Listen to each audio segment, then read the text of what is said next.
بسم الله الرحمن الرحيم قال إنه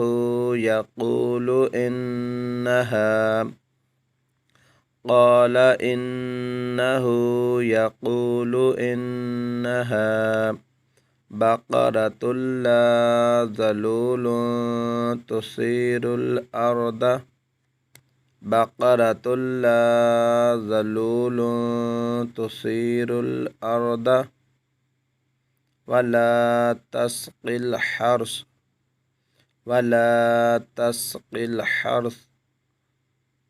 مسلمة لا شيئة فيها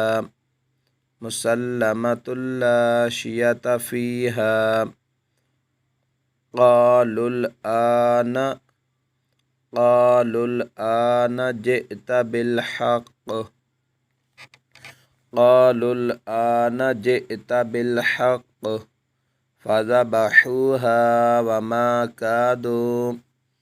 فذبحوها وما كادوا يفعلون قال إنه يقول إنها بقرة لا ذلول تثير الأرض ولا تسقي الحرث مسلمة لا شية فيها قالوا الآن جئت بالحق فذبحوها وما كادوا يفعلون